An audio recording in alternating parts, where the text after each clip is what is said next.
Good morning, good evening, and good afternoon, the Silver family. We're back once again on the journey of youth. Do not forget to subscribe. If you're new to this channel, subscribe, like, and comment. You're here with Bruno da Silva. The journey of youth. As you can see from this title, I'm not here to tell you who to vote for and who to support. That is not my job at all. And that is the beauty of living in the West, is that you can support and vote for whoever you want, and you have the freedom of speech. However, I would like to all the young people out there the young people who have the rights to vote, who are planning to vote, coming during the election, the general election. You can vote for whoever you want to vote for. But before you do that, you have to think about your future. You have to think about your future long term, because the future belongs to the young people. And I believe the next general election, we're gonna have more young people voting for good reasons. But my advice is, if you're going to vote for the first time in the general elections, and if you're planning to have kids, and you're planning to build a career here in England or in the United Kingdom, is to take the time to really analyze and read on the policies of the parties. So, going back to the title of this video, for the past I'll say probably 6 months, I've been paying close attention to reform, and I've been listening and paying close attention to reform. I've been considering voting for reform. Why am I having second thoughts about reform? I'm having second thoughts because you have to, I took the time to look at the patterns of the previous government, whether it's conservative or the current government, the Labour. The Conservatives were in power for 14 years and they've done a lot of damage. Hence why whenever I see a Conservative MP criticizing Labour, I just think to myself, mate, you had your time, and 14 years is a long time. If you had 4 years and then we voted Labour, then, could have given you the benefit of doubt. But however, you had 14 years.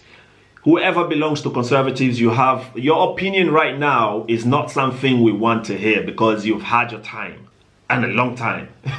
So, with Labour, Keir Starmer had made promises in the past. A lot of before they came in power, they made a lot of promises, and they never kept any of it.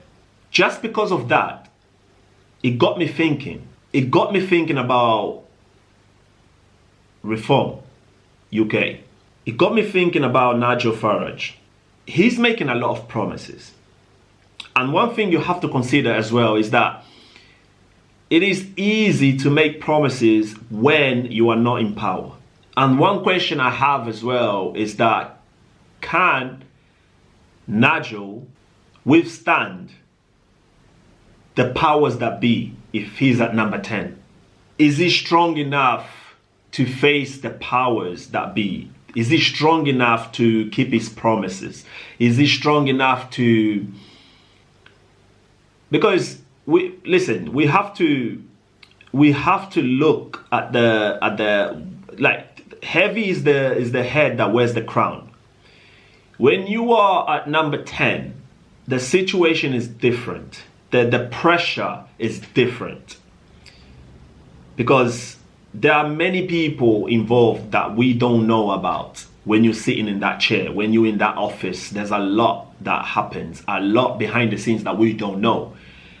And we gotta ask ourselves, is Nigel strong enough to stick to his words? Is he strong enough to, when he's placed against the wall, when he's pressed against the wall, is he strong enough to stand on the promises that he promised us? And to be honest with you, I don't know if I can trust Nigel enough to keep his promise. Is he making these promises because this is what we want to hear? And this, it goes back to the same reason why Labour is in power right now. The Labour is in power right now because we were tired of Conservatives. It wasn't because we had strong beliefs, we had strong faith in Labour. It wasn't because of that. They won because we were tired of Conservatives, and Reform were too small to win the general elections. And we actually fell for the Labour's policies and fake lies and fake information that they gave us, and everybody fell for it.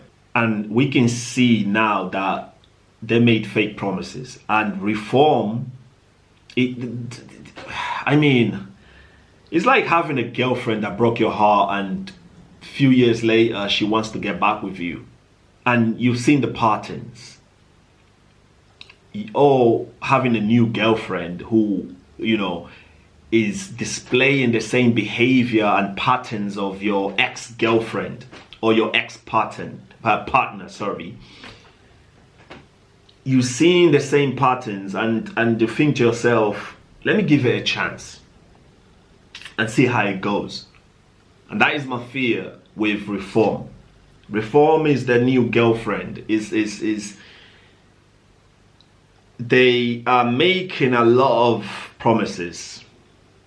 Exactly the same things that Labour were doing during the campaign season. So I'm honestly having second thoughts about Reform. You know, never put your trust in the government, never put your trust in men. Trust in God.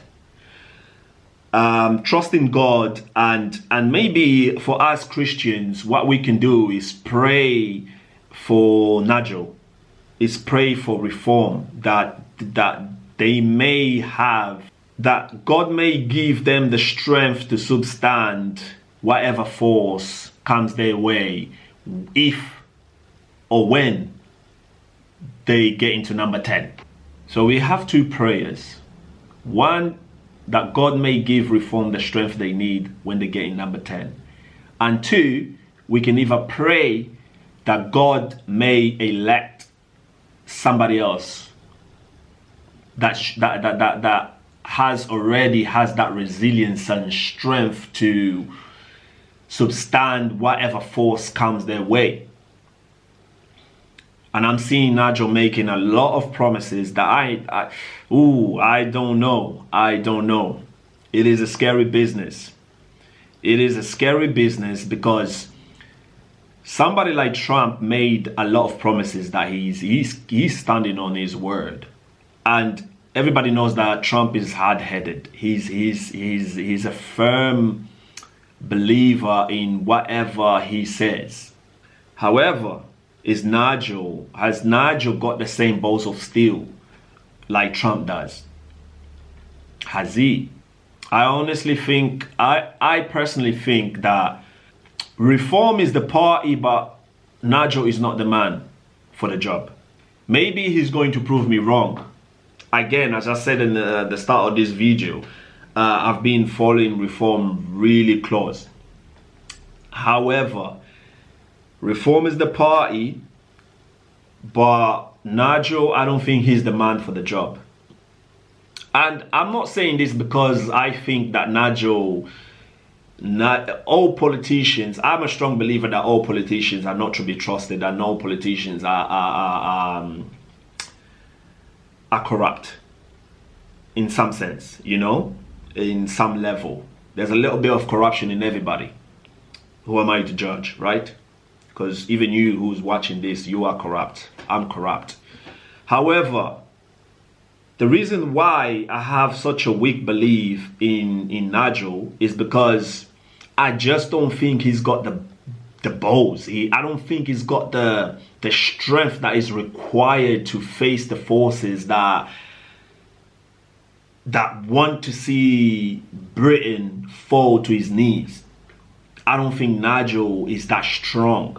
Nothing to do with his personal life, nothing to do with his character, nothing to do with the policies, and it's nothing to do with that. It's just I don't think people have any idea how scary and dangerous it is to be a president or to be a prime minister. People have no idea the level of corruption and the level of evil people that are hiding behind the scenes, and the demonic spirits that are surrounding these politicians. Hence why it is important for a leader to believe in God, because as a leader you will not be fighting against flesh and blood. You'll be fighting against spirits. And Nigel has not displayed any traces of faith in God. He hasn't displayed anything like that. He hasn't displayed that he believes in God and Jesus first and God first. And he's gonna need that. He will need that. Talking and policies and standing firm with suits on, standing on the stage is not enough. The voters, our vote is not enough. To make it to number 10, you need more than just votes and people. You need God. Again, Journey of Youth. Thanks for watching, and if you're new to the channel, do not forget to subscribe. Young people, if you're going to vote, vote wisely. Thanks for watching.